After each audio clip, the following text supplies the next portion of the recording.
Hello मेरे प्यारे दोस्तों, कैसे हैं आप सभी। स्वागत है आप सभी का आपके गुरु चैनल एसपी झा चैनल पे। और आज हम लोग क्वेश्चन नंबर 6 से सीखने वाले हैं मेरे प्यारे दोस्तों। चैप्टर 6.3 के क्वेश्चन नंबर 6 से सीखेंगे और ये मेरा पार्ट 4 होगा। मैंने आप लोग को पार्ट 1, पार्ट 2 और पार्ट 3 बताया, जिसमें कि क्वेश्चन नंबर 5 तक बहुत ही आप लोग को अच्छे तरीके से बताया। और हर एक वीडियो में मैं आप लोग को 2-2 प्रश्न करके बताऊँ, जिससे कि आपको समझ में भी आ जाए और आपका कंसेप्ट भी क्लियर हो जाए। मेरे प्यारे दोस्तों, हम चाहें तो एक वीडियो के अंदर 5 क्वेश्चन भी बता सकते हैं, 7 क्वेश्चन भी बता सकते हैं मेरे प्यारे दोस्तों, लेकिन हम 2 ही प्रश्न बताते हैं इसलिए, जिससे कि आप लोग को समझ में अच्छे तरीके से आ जाए और ज़्यादा वीडियो लंबा भी ना हो और आपको बोरिंग भी ना लगे। हम लोग 10 मिनट और 12 मिनट का ही वीडियो बनाते हैं आप लोग के लिए, जिससे कि आपका कंसेप्ट क्लियर हो सके। चलिए हम लोग क्वेश्चन नंबर 6 को पढ़ते हैं और उसे समझने का प्रयास करते हैं। तो क्वेश्चन नंबर 6 आपके स्क्रीन बोर्ड पर चला गया होगा, आप लोग पढ़ सकते हैं। क्वेश्चन नंबर 6 में कहा गया है आकृति 6.337 में, ये 6.37 आकृति दिया हुआ है आप लोग को बोर्ड पर जो बनाया गया है।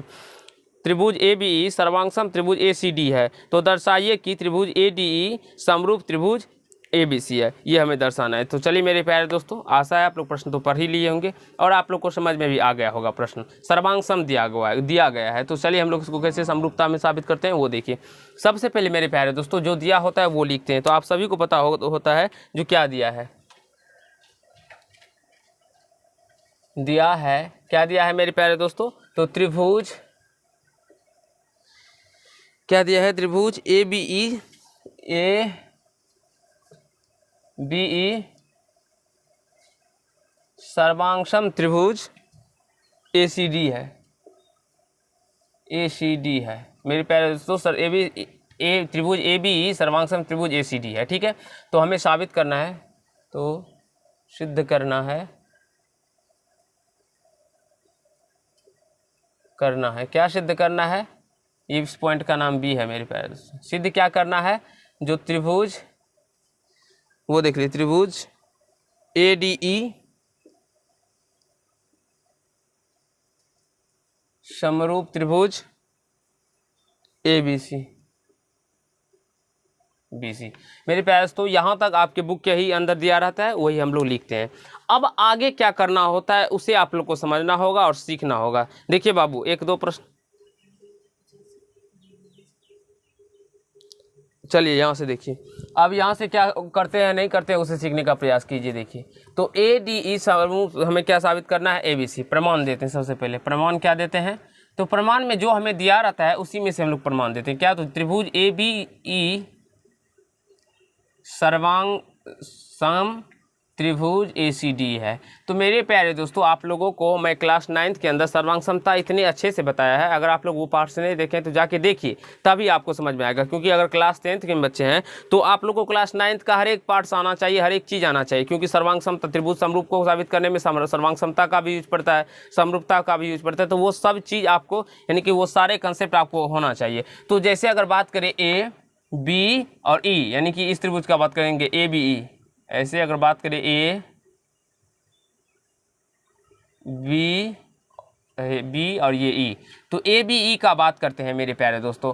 और क्या त्रिभुज दिया गया है, तो ACD, ये A इस प्रकार से, यहाँ से C और ये D, ये त्रिभुज का बात करते हैं, ठीक है। तो हम लोग इसमें क्या देख सकते हैं मेरे पास, तो ABE और ACD में देखेंगे तो आप लोग यहाँ से गौर करेंगे, जो AE इक्वल टू क्या होगा, AD हो जाएगा। AE इक्वल टू क्या होगा, AD होगा, और AB बराबर क्या हो जाएगा, AC होगा। ये कैसे बराबर हुआ, तो ये सर्वांगसमता से बराबर हो गया है, ठीक है। अब सर्वांगसमता आप लोगों को नहीं पता है तब तो प्रॉब्लम होगा, क्योंकि अभी तो हम आप समरूपता के बीच में सर्वांगसमता तो आपको पढ़ा ही नहीं सकते, क्योंकि एक ही सर्वांगसमता तो है ही नहीं है। SSS सर्वांगसमता है, AA सर्वांगसमता है, सारे कॉन्सेप्ट RHS सर्वांगसमता है, SES सर्वांगसमता है, तो उतना संभव नहीं है।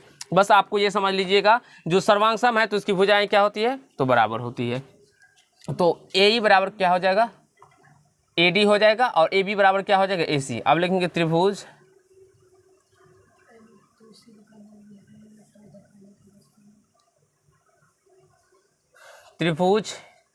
क्या करना है, ADE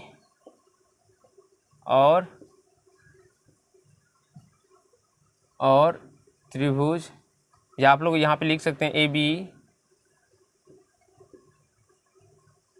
त्रिभुज ACD की तुलना करने पर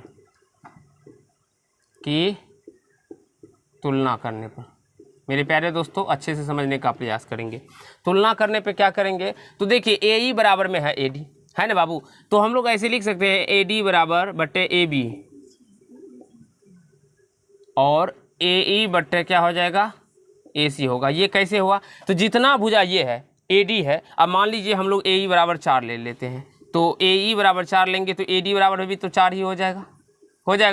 और मान लीजिए ए बी बराबर हम लोग 8 ले लेते हैं, ले लें तो ए ई बराबर भी कितना हो जाएगा, ए सी बराबर भी कितना होगा 8 होगा, क्योंकि ए बी बराबर ए सी है ना बाबू। अच्छे से समझने का प्रयास कीजिए। ए ई बराबर 4 तो ए डी बराबर भी 4, क्योंकि ए ई बराबर ए डी है, और ए बी बराबर ए सी है, तो ए बी बराबर 8 तो ए सी बराबर 8। तो हमने क्या अनुपात लिया है, ए डी बट्टे ए बी और ए ई बट्टा ए सी अनुपात लिया है ना। आप देखिए ए डी कितना है 4, अब बट्टे ए बी कितना है 8 बराबर ए ई कितना है तो 4 और ए सी 8 है, तो काटिए 4 का 4, 4 दूना 8, 4 का 4, 4 दूना 8, यानी कि इसका अनुपात कितना आ रहा है 1/2 बराबर 1/2 आ रहा है ना, यानी कि दोनों अनुपात बराबर आ रहा है ना। तो वही कहने का तात्पर्य हुआ मेरे प्यारे दोस्तों। आप लोग बोल सकते हैं सर ए ई बटे ए बी ए डी बटे ए सी तो ले सकते हैं, हाँ ले सकते हैं, लेकिन हमें क्या प्रूव्ड करना है उसके मुताबिक उसके हिसाब से हमें करना पड़ता है मेरे प्यारे दोस्तों, ठीक है। तो उसी के हिसाब से हमने क्या किया, तो ए डी को ए बी के साथ भुजा के समान अनुपात में लिया और ए ई को ए सी की भुजा के अनुपात में लिए, ठीक है। और आप लोग देखेंगे तो यहाँ से जब ए डी बटे ए बी और ए ई बटे ए सी हो, तो मेरे प्यारे दोस्तों आप सभी को पता होगा ये तभी हो सकता है जब ये त्रिभुज ए डी ई समरूप त्रिभुज किसके होगा, ए बी सी के। ए डी ई समरूप त्रिभुज कैसे होगा, और देखेंगे तो कोण ए जो है, कोण ए यानी कि ए, यहाँ पे देखिए एक कंसेप्ट और आप लोग को बताते हैं, कोण डी ए ई बराबर है कोण बी ए सी, उभयनिष्ठ है मेरे प्यारे दोस्तों। ये दोनों त्रिभुजों में क्या है, उभय निष्ठ है। तो जब आप लोग देखेंगे जब कोण एक कोण बराबर होता था, दोनों दो भुजा जो कोण को बनाने वाली अंतर्गत भुजा होती है वो एक ही अनुपात में हो, तो त्रिभुज समरूप होते हैं, यानी कि ए डी ई समरूप त्रिभुज ए बी सी होगा किस कैसे, तो एस ए एस समरूपता से। और ये ऐसे एस समरूपता सब बहुत ही डिटेल में बताया गया है मेरे प्यारे दोस्तों। अगर आप लोग नहीं देखे हैं तो जाके प्लेलिस्ट में देखिए, सारे का वीडियो थेल्स पर का विलोम, एस एस समरूपता, एस एस एस समरूपता, ए समरूपता, ए समरूपता सारे को बताया गया है। और जिस भी बच्चे को आप प्रॉब्लम होता है तो उसको सारे वीडियो देखना होगा, तभी आपको समझ में आएगा। क्योंकि अब अगर आप लोग डायरेक्टली भिन्न के जोड़ घटों पर सीखने चले जाएंगे, और जब आपको पता ही नहीं होगा जो जोड़ कैसे बनाया जाता है, घटों कैसे बनाया जाता है, तो पहले आपको जोड़ घटों सीखना पड़ेगा, तभी आप लोग भिन्न के जोड़ घटों गुणा भाग पे जा सकते हैं। आई होप आप सभी को समझ में आया होगा। क्वेश्चन नंबर 6 नंबर सॉरी, आपको कहीं से कोई दिक्कत नहीं होगा। हम लोग 7 नंबर को समझने वाले हैं। तो 7 नंबर में क्या कहा गया उसे आप लोग पढ़ लीजिए। कहा गया है आकृति 6.38 में त्रिभुज ABC के शीर्षलंब AD और C परस्पर बिंदु P पर प्रतिच्छेद करते हैं, तो दर्शाइए कि त्रिभुज AEP, 1 नंबर में कहा गया क्वेश्चन 1 है 7 के 1 में, त्रिभुज AEP समरूप त्रिभुज CDP। उसके बाद दूसरे में कहा गया त्रिभुज ABD समरूप त्रिभुज CBE। तीसरे में कहा गया है त्रिभुज AEP समरूप त्रिभुज ADB। और चौथे में कहा गया मेरे प्यारे दोस्तों PDC समरूप त्रिभुज BEC है। ठीक है, आशा है आप लोग भी प्रश्न पढ़ लिए होंगे। अब हमें क्या दिया जाता है, नहीं दिया गया रहता है, उसे हम लोग को नोट करना होता है, लिखना होता है। ठीक है, अब देखिए यहाँ से हमारा यानी कि हम जो अभी प्रश्न पढ़े हैं उसमें क्या दिया गया है, जो ABC क्या है, एक त्रिभुज है जिसमें ये AC और AD एक दूसरे को बिंदु P पे क्या करते हैं, इंटरसेक्ट करते हैं, काट रहे हैं ना बाबू। तो वही चीज़ हमें लिखना होता है जो दिया रहता है। दिया है, क्या दिया है मेरे प्यारे दोस्तों, वो देखिए। सबसे पहले अच्छे तरीके से दिया है जो त्रिभुज ABC एक त्रिभुज है।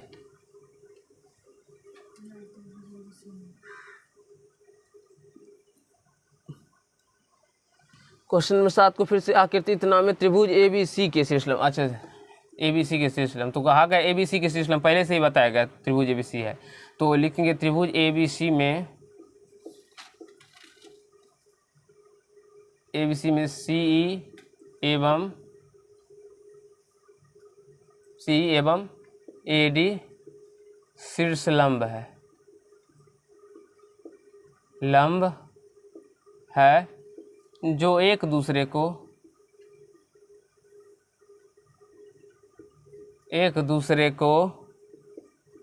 बिंदु P पर काटते हैं।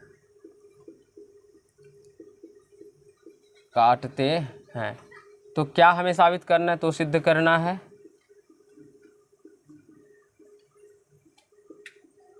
करना है।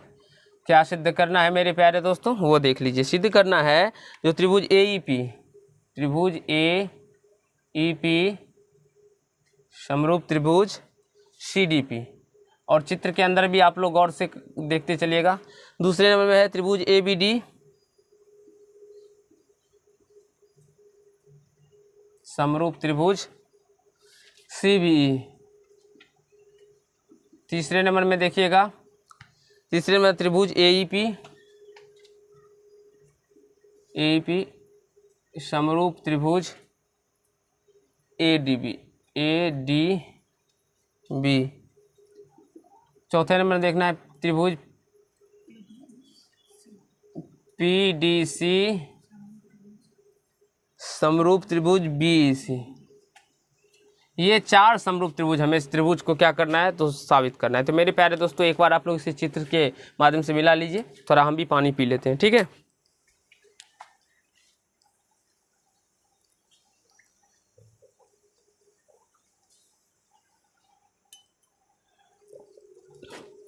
आशा है आप लोग मिला लिए होंगे। चलिए अब लोग सीखते हैं जैसे कैसे साबित कर सकते हैं। तो सबसे पहले हम लोग प्रमाण देंगे, अब बारीकी से समझने का प्रयास करेंगे मेरे प्यारे दोस्तों, ठीक है। ठीक है, अब हम सबसे पहले लेते हैं त्रिभुज AEP और त्रिभुज CDP में। तो मेरे प्यारे दोस्तों हम क्या देखते हैं AEP और त्रिभुज CDP में। देखिए AEP कहाँ पहले है वो देखिए, AEP यानी कि ये त्रिभुज, और CDP CDP यानी ये त्रिभुज। तो हम लोग देखते हैं यहाँ से जो ये कोण जितना, ये 90 डिग्री है ना बाबू, क्योंकि ये जब शीर्ष लंब है तो यानी कि इस बगल भी 90 डिग्री होगा और ये भाई 90 डिग्री होगा। उसी प्रकार से ये भी 90 डिग्री होगा तो ये भी 90 डिग्री होगा। तो यहाँ से लिख सकते हैं हम लोग कोण AEP बराबर मेरे प्यारे दोस्तों कोण PDC, प्रत्येक समकोण, प्रत्येक क्या है मेरे प्यारे दोस्तों समकोण है, यानी कि 90 डिग्री है। आप लोग देख सकते हैं ये दोनों कोण 90 है तो 90 डिग्री है तो बराबर होंगे, होगा बाबू। अब आगे समझिए। अब देखिए मेरे प्यारे दोस्तों ये कोण जितना होगा उतना ही ये कोण होगा। कैसे होगा तो शीर्षाभिमुख कोण से, वर्टिकल अपोजिट एंगल से। क्लास 9th के अंदर ही मैं आप लोग को साबित करके भी बताया हूँ कैसे बराबर होते हैं, ठीक है। नहीं देखे हैं तो जाके देख लीजिएगा प्ले लिस्ट में, ठीक है। तो यहाँ से कोण APE जितना होगा मेरे प्यारे दोस्तों उतना ही कोण CPD होगा। तो ये कैसे होगा तो शीर्षाभिमुख कोण से, वर्टिकल अपोजिट एंगल से, शीर्षाभिमुख कोण से। तो मेरे प्यारे दोस्तों आप लोगों को बहुत सारे समरूपता बताया गया है, आप लोग देखिएगा। तो यहाँ से जब दो कोण, किसी त्रिभुज के दो कोण बराबर होते हैं तो वो दोनों त्रिभुज समरूप होते हैं। कैसे होते हैं ये, तो ये A समरूपता से समरूप हो जाएंगे। अतः त्रिभुज AEP समरूप त्रिभुज CDP होगा। आई होप मेरे प्यारे दोस्तों आप सभी को 1 मिनट समझ में आया होगा। अब देखिए तो नीचे में इतना तक स्पेस है बाबू, इतना दिखाई पड़ रहा है, इतना, ये भी नहीं, ये इतना में नहीं हो पाएगा, ठीक है। तो मेरे प्यारे दोस्तों आप लोग क्या कीजिए तो इसे नोट कर लीजिए। अभी हम लोग क्वेश्चन नंबर 6 को मिटा के यहाँ पे सॉल्व करेंगे, वो तीनों जो बच गए हैं इस तीनों को, तो इसे नोट कर लीजिए। अभी मैं आप लोग को कुछ सेकेंड, 10 सेकेंड 15 सेकेंड का समय दूंगा, ऐसे ज़्यादा का समय नहीं दूंगा।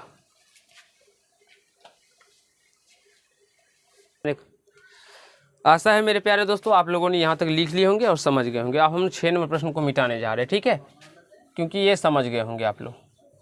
चलिए अब हम लोग क्वेश्चन नंबर 7 को समझते हैं। तीनों 7 के तीनों प्रश्न जो बच गए थे उसको।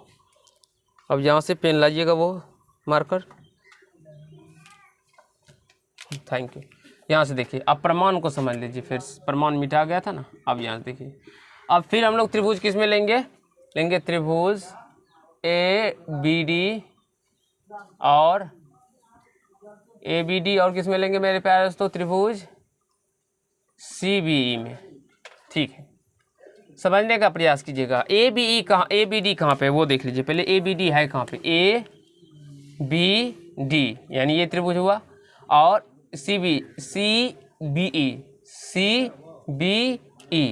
ये त्रिभुज। तो मेरे प्यारे दोस्तों ABD और CBE यानी कि ये कोण इसमें 90 है, इसमें ये कोण 90 है। तो यहाँ से लिख सकते हैं कोण ADB बराबर कोण CEB। ये क्या हो जाएगा तो ये 90 डिग्री हो जाएगा। और ये कोण B क्या है तो दोनों में उभयनिष्ठ है, प्रत्येक 90 डिग्री, प्रत्येक 90 डिग्री है, यानी कि 90 डिग्री है, ठीक है। और ये मेरे पास तो कोण बी क्या है, तो उभयनिष्ठ है, तो यहाँ से कोण लिख सकते हैं, कोण ए बी डी बराबर कोण सी बी ई, उभयनिष्ठ है, उभयनिष्ठ है। तो जब दो कोण बराबर हो गया तो मेरे प्यारे दोस्तों ये क्या होगा, त्रिभुज समरूप होगा। अतः त्रिभुज ए बी डी समरूप त्रिभुज सी बी होगा, ई होगा। लेकिन ये कैसे समरूप हुआ वो समझिए, तो ए समरूपता से, अभी मैंने आप लोग को नीचे भी बताया समरूपता से। मेरे प्यारे दोस्तों अच्छे से समझने का प्रयास करेंगे तभी समझ में आएगा, ठीक है। आई होप आप सभी को समझ में आ गया होगा।